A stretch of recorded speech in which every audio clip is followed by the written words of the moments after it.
This video focuses on how the Supreme Court actually makes decisions. In a Supreme Court case, it's not a verdict.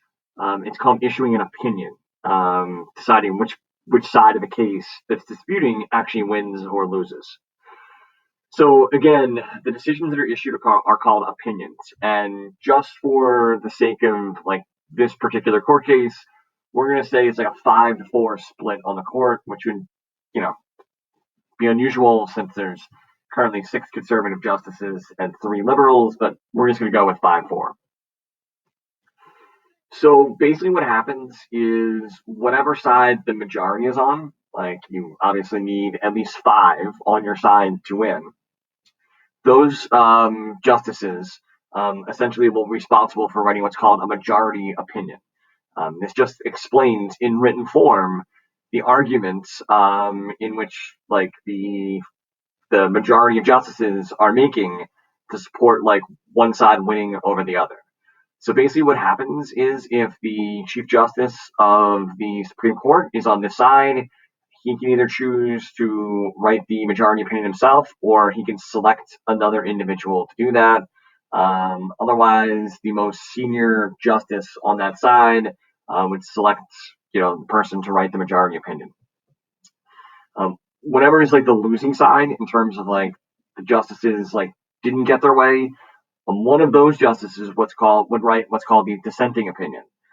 They would actually write like a written explanation of like why the majority on the Supreme Court got this wrong. It's important to note that in order to win a Supreme Court case, like it's not unanimous. You just have to win the majority. But the dissenting side will also pick one justice to write like why they disagree with like the majority opinion and why the majority got it wrong in this case. And then basically what you can do is you can write a concurring opinion.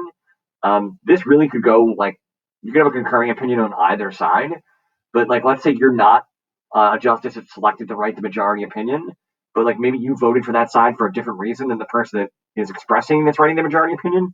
So you could attach what's called a concurring opinion, like meaning you're also going to sort of explain sort of like what your position is. And you could do the same thing for dissenting. If you weren't selected to write the dissenting opinion, you could attach like a concurring opinion, which basically says like this is why I disagree. Like you have a chance to weigh in if you're not selected.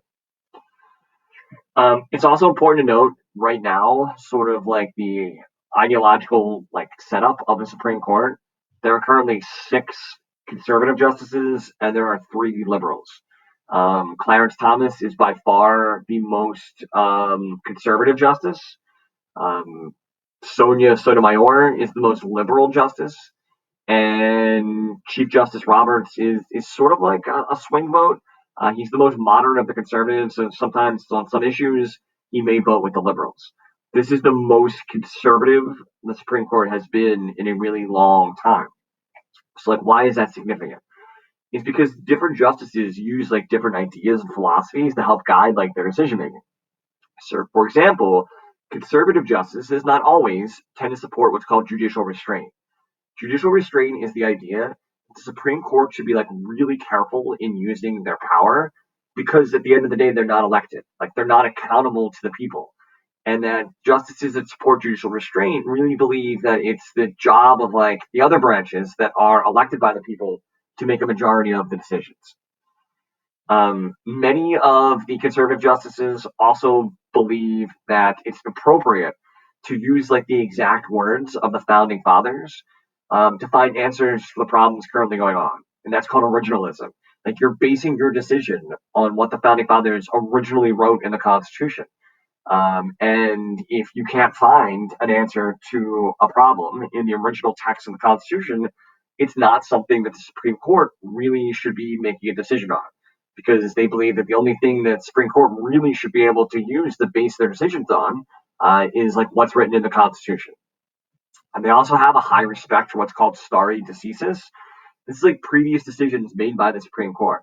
So if the Supreme Court 10 years earlier had already ruled on an issue, they'd be very hesitant to take a similar case and overturn what they decided, right?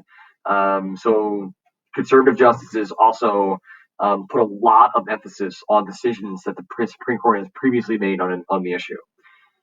Justices that support the opposite, are supporting what we call judicial activism.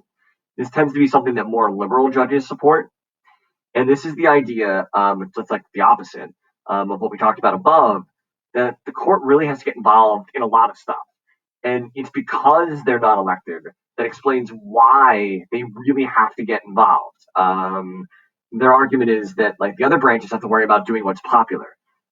This branch is protected from that, which means they have to get involved because they don't have to worry about doing what's popular. They have to worry about doing what's right. And for example, like protection of like minority rights. Right? This is something that again the majority may oppose in some circumstances and has throughout history, but that the justices don't have to worry about that because they're not elected. Um, they also believe that it's okay to sort of like go beyond like the words of the Constitution. It's like a guide, but it's not the be all to end all. And that it is appropriate to bring in like your personal opinions in the decisions you make. Your own personal life experiences can sort of like influence the decisions you make. Whereas people that support judicial restraint are only going by what's written in the Constitution. And again, as I mentioned, they believe the Constitution is a guide, but it's not absolute. That a lot of issues have developed since the Constitution was written, and that they couldn't possibly use the Constitution as a guide to deal with issues like abortion or other controversial issues of the day. So it's a guide, but it's not the only thing that Supreme Court justices can base their decision on. And I think abortion is a great example of that, right? So these are just some of the differences that the justices take into consideration when making their